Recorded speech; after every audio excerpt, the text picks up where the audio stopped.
নমস্কার, আমুদরিয়া নিউজে শিল্প সাধনা বিভাগে আপনাদের স্বাগত।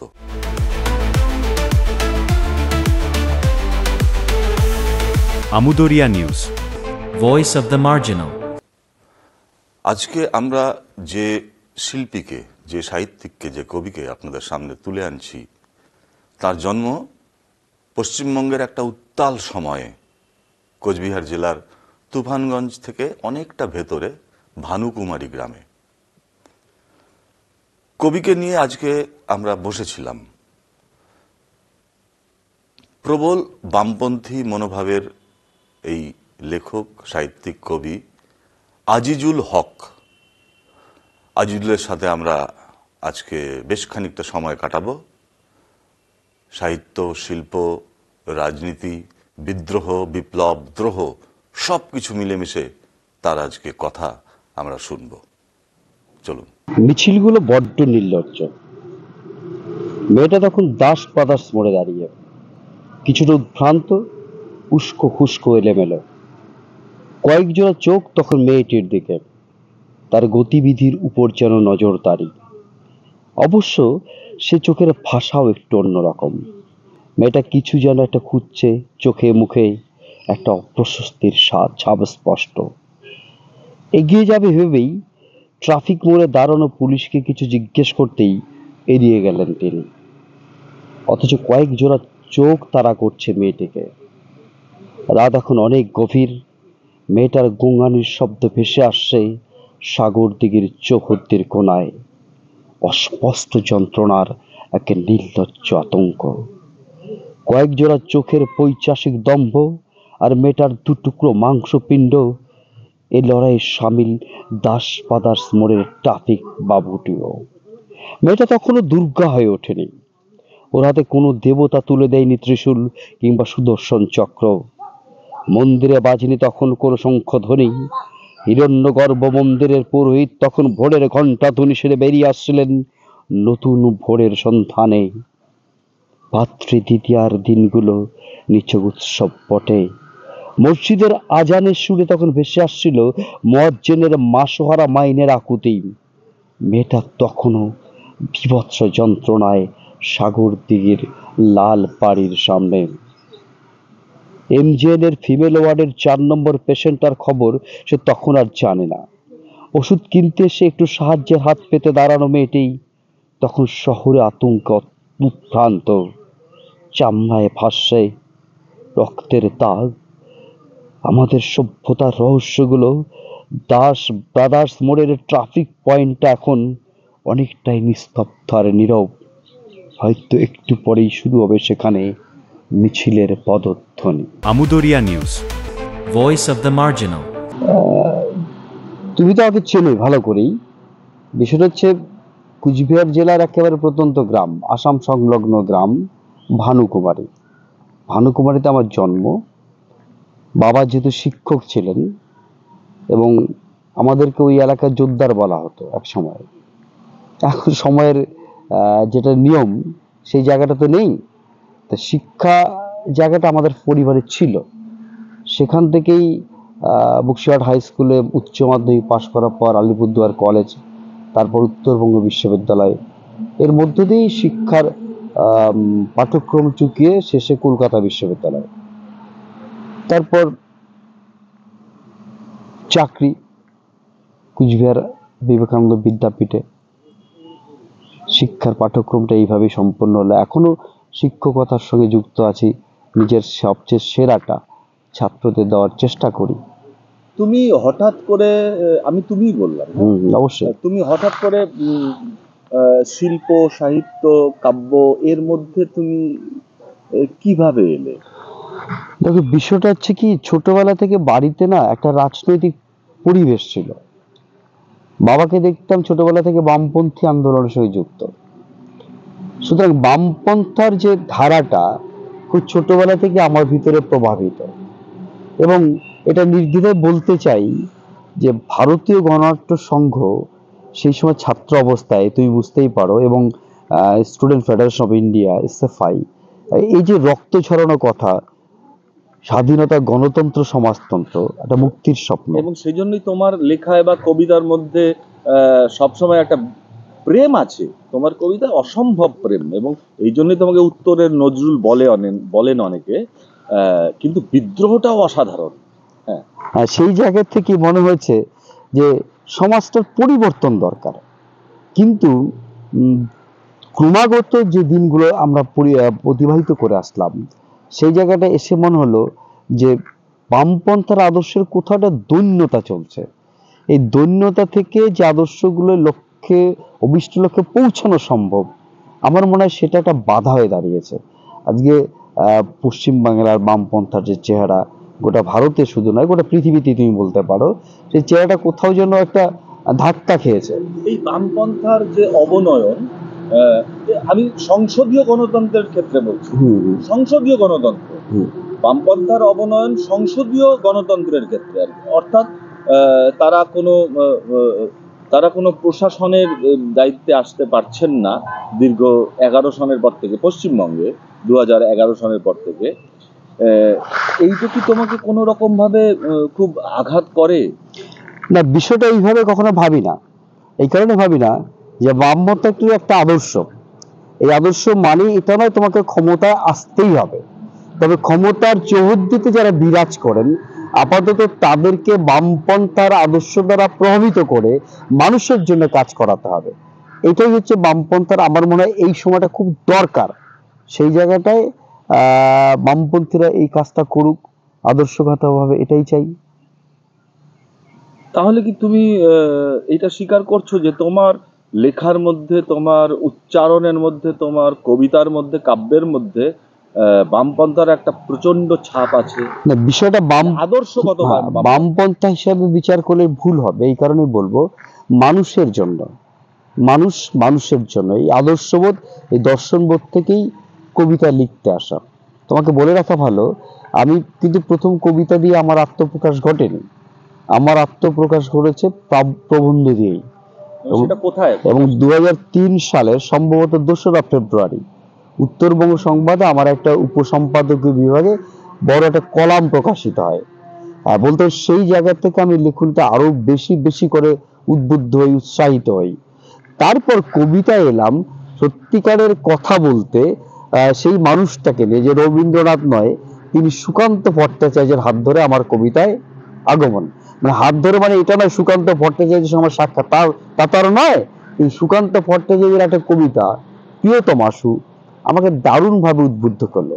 তারপরের যে জায়গাগুলো, হঠাৎ করে আমি সুকান্তের সঙ্গে নজরুলের প্রেমে পড়ে গেলাম। ফলে আমার লেখনীতে, যে তুমি একটু আগে যেটা বললে উত্তরে নজরুল, বিষয়টাকে আমি এইভাবে দেখিও না কখনো, ভাবিও না কখনো, কোথায় নজরুল ইসলাম আর কোথায় আজিজুল হক। যারা শিল্পী, যারা সৃজন করেন, তারা তো ভাববেন না, কিন্তু ভাববেন যারা সেটার উপভোক্তা, সেটা তারা বলেন না। সেটা যদি ভাবেন যেটা আমি আমার প্রাপ্তি বলবো, ভাগ্য বলবো, তবে এটাও আমি বুঝি যে নজরুল ইসলাম এমন একজন মানুষ যার কবিতায় প্রেম আছে, দ্রোহ আছে, বিদ্রোহ আছে, আবেগ আছে, সমস্ত কিছু। এই রকমের তোমার একটা প্রেম, বিদ্রোহ, দ্রোহ একটা কবিতা শুনতে চাই। আমার লেখা না নজরুল? তোমার লেখা। আচ্ছা, দেখা যাক তাহলে। কবি আজিজুল হকের সাথে আমরা সাক্ষাৎ করছি। আমরা এই আসলে অন্য গুণীজনদের কবিতা আমরা এই মুহূর্তে পড়বো না, আজিজুলের কবিতাই আমরা শুনবো। তাহলে আমি আমাদের ছোট্ট কবিতা বলার চেষ্টা করছি, একেবারে ছোট নয়। ছেঁড়া শাড়িটা, এই কবিতাটা আমি লিখেছি 2023-এর দিকে। 23-এ আমার একটা গ্রন্থ পাবলিশড হয়, বিপন্ন ঈশ্বর এবং দূরত্ব। সেই কাব্যগ্রন্থের অন্তর্ভুক্ত একটা কবিতা ছেঁড়া শাড়িটা। চিত্রাঙ্গদারা আজই প্রথম নির্বস্ত্র তা তো নয়, প্রতিদিনই তারা নির্বস্ত্র হয়। তোমাদের লকলকে জীব তা চেটে চেটে খেয়ে আজাদির অমৃত জয়ন্তীকে লাল নীল হলদে টেবিলের মদের গ্লাসে শ্যাম্পেনের মায়াবী নিশায় উদযাপন করে। একদিন মিছিল হোক শুধু উলঙ্গ ভারতের, নেতারা দেখুক, ধর্ষকরা দেখুক তাদের জন্মস্থান। চিত্রাঙ্গদারা ঠোঁটে লিপস্টিক মেখে আমাদের মুখে মাখিয়ে দিক আলকাত্রার ফেস পাউডার। অমৃত জয়ন্তী আমার আপনার হোক, নাট্যশালার বিচারালয় নাট্যমোদীর দর্শকদের বুকে আগুন চালায় না তো এখন আর, বরং লকলকে জীবগুলো লম্বা হয় ক্রমশ, মাথায় হাত বুলিয়ে যায় ধর্ম কিংবা জাত। বিচারালয় ছেলেদেরই নিশ্চিত সাংসদ কিংবা অন্য কোনো পথ। লোভ লালসার ভারত আমার মায়ের ধর্ষণ ভূমি নয়। আবার মিছিল হোক উল্লঙ্গ মিছিল এই উল্লঙ্গ ভারতে, ধর্ষকরা দেখুক তাদের জন্মস্থান, আর আমরা নির্বিষ কতগুলো অপদার্থ চায়ের ঠিকগুলো গরম করে তুলি, বুদ্ধিজীবীর তকমা লাগুক তাতে। আহা, আমার না মণিপুর মনে পড়ে যাচ্ছে।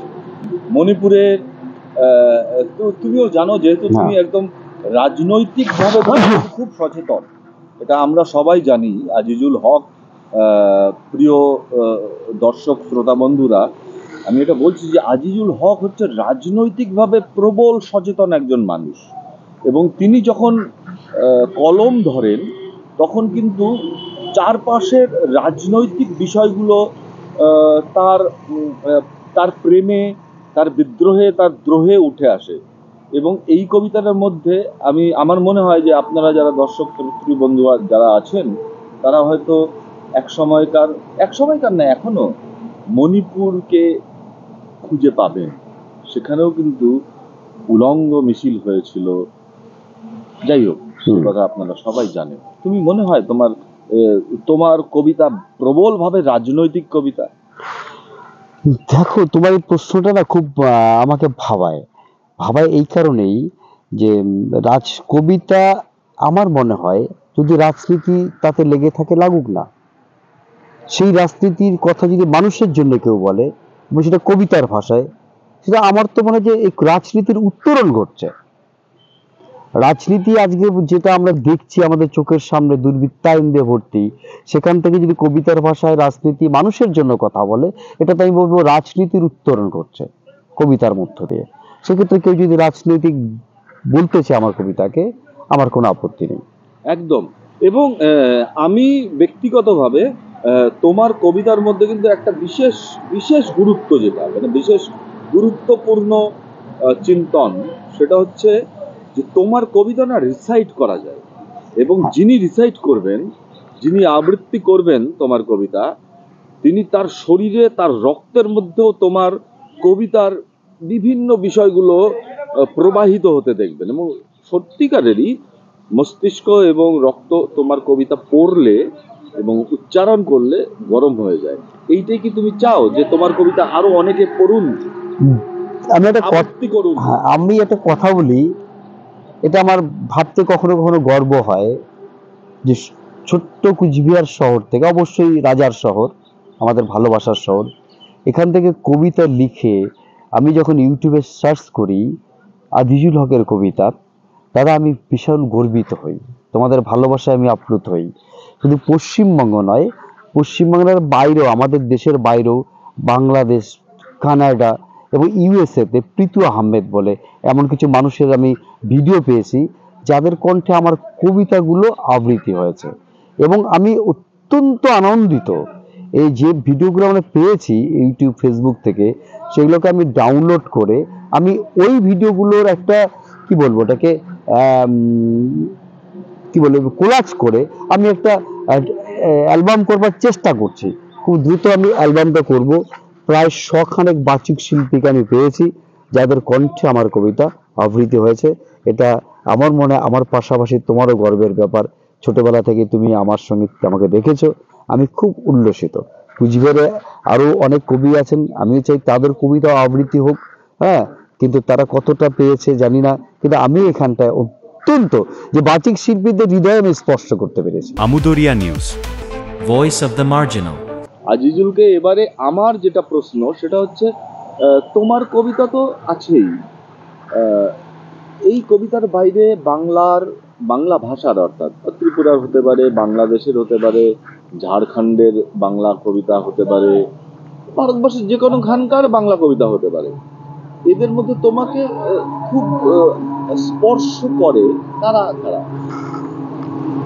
দেখো, এই মুহূর্তে তো অনেকেই লিখছেন এবং বেশ ভালো লিখছেন, হ্যাঁ, যাদের মধ্যে তুমি যে জায়গাটা আমাকে বলছো, সেক্ষেত্রে আমি যদি এপার বাংলার কথা বলি, এপার বাংলা বলতে অবশ্যই আমাদের পশ্চিমবঙ্গের কথা বলি, তাহলে জয় গোস্বামীর কথা বলবো।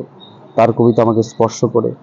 বাংলাদেশের দিকে যদি তাকাও, তাহলে নির্মলেন্দু গুল, আবিদ আজাদ, সাদাত হোসেন, এদের কবিতাগুলো সত্যি কোথাও যেন মনে হয় শুধু প্রেম নেই।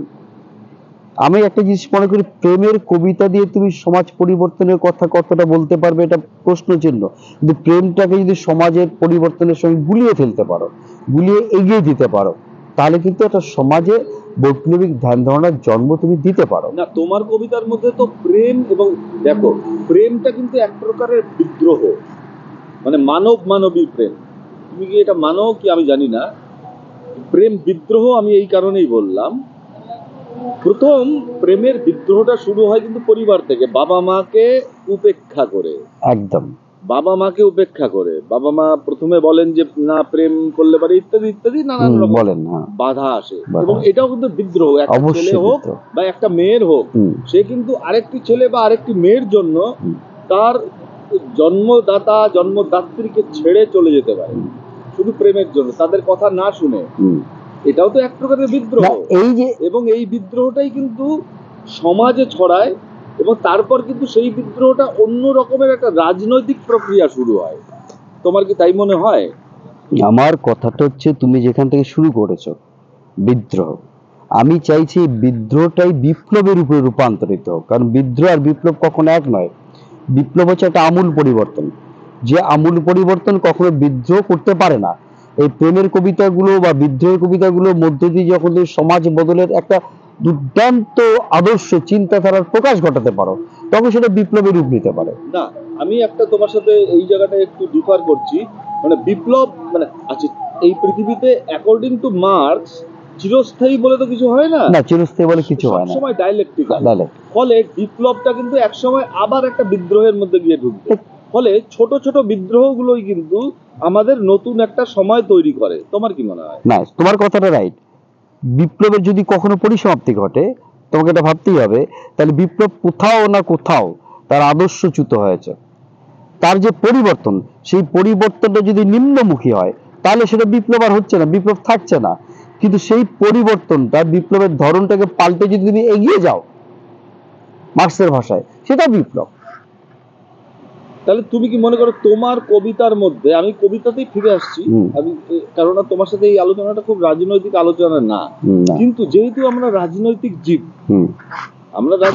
তুমি তো জানো। অবশ্যই অবশ্যই। ফলে একজন রাজনৈতিক জীব হিসেবে শুধু ফুল, পাখি, চাঁদ, তারা, এগুলোর বাইরে তুমি একটা কিছু লেখো, এটা আমার মনে হয়েছে, আমাদেরও মনে হয়েছে।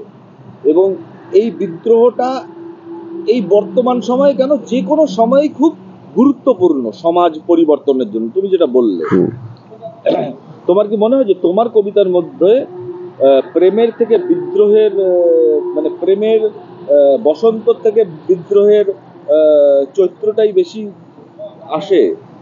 না, বিষয়টা তুমি এইভাবেই ভাবো, মানে তোমার কথা থেকে বলছি যে প্রেম যদি বিদ্রোহ হয়, প্রেম তো আছেই, প্রেম যদি বিদ্রোহ হয়, সেই বিদ্রোহ যদি বিপ্লবে রূপান্তরিত হয়, তাহলে আমি মনে করবো সেইটাই হচ্ছে প্রেমের পূর্ণভূমি। সেই পূর্ণভূমি কবিতা, কাব্য, সাহিত্য, এগুলোর মধ্যে দিয়ে বিরাজিত হোক, যে সমাজে আগামী দিনে একটা ছাপ ফেলতে পারে। আচ্ছা, তুমি এই তোমার পরে যারা আছে, মানে একদম নতুন সময়ের যারা লেখক, তাদের সম্পর্কে তুমি কিছু বলতে চাও?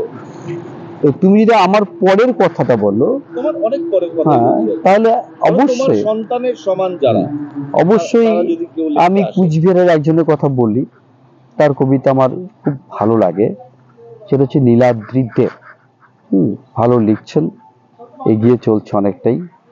আর আমার সমসাময়িক যার কথা একটু বলতেই হয়, সুবীর সরকার, তিনিও অনেক লিখছেন, তার প্রচুর কাব্যগ্রন্থ বেরিয়েছে। একদম সুবীরের কবিতায় কিন্তু আমাদের উত্তরাঞ্চলের, উত্তর দেশে এবং তার ভূমির বিভিন্ন, এই জায়গাটা বলতে যাচ্ছি আমি, উত্তরবঙ্গের বিভিন্ন চালচিত্র সুবিধার কবিতাতে পাওয়া যায়, যেটা আমার কবিতায় তুমি খুঁজে পাবে না। দু একটা কবিতা হয়তো তুমি ডুয়ার্সের খুঁজে পেলেও পেতে পারো, কিন্তু উত্তরবঙ্গের টোটাল চালচিত্রটা পাবে না।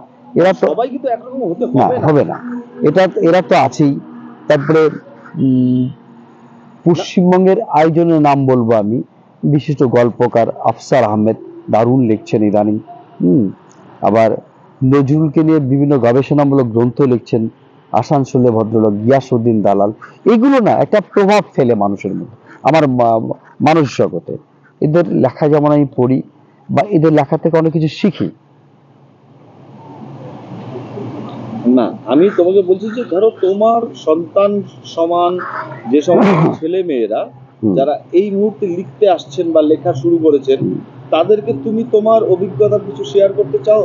আমি একটা কথাই বলবো যে সবাই লিখুন, কিন্তু লেখার আগে নিজেরা পড়ুন, বেশি বেশি করে স্টাডি করুন।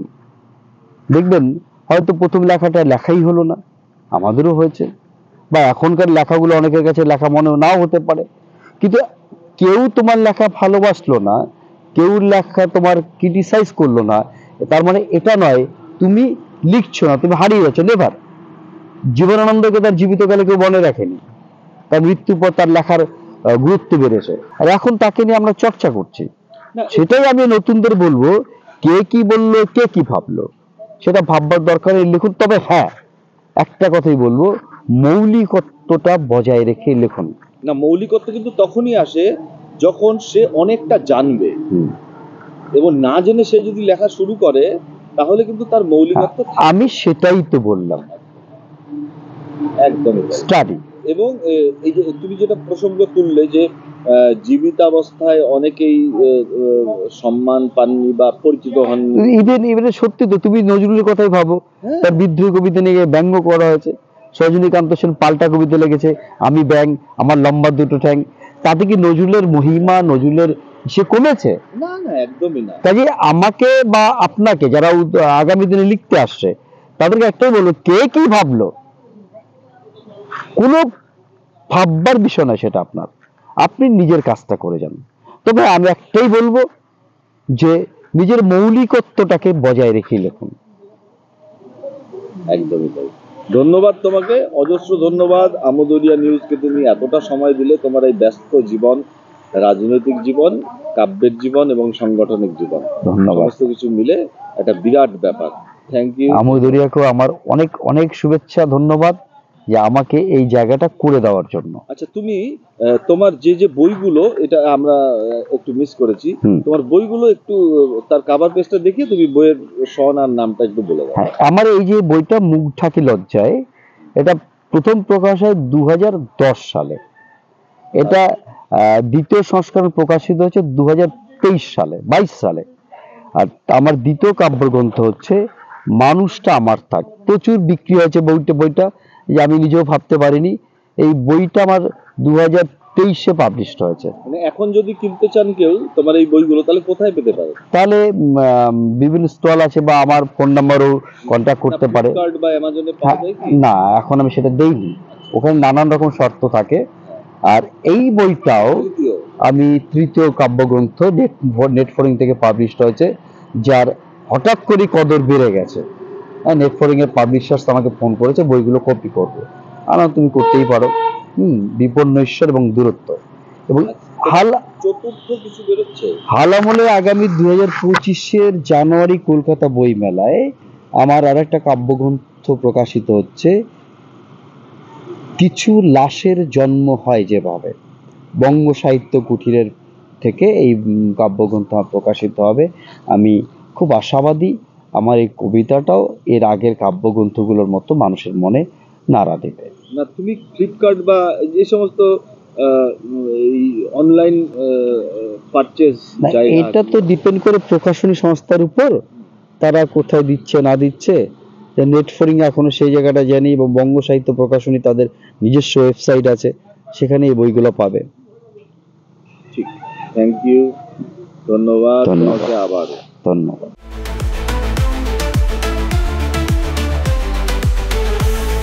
Amudoria News, Voice of the Marginal.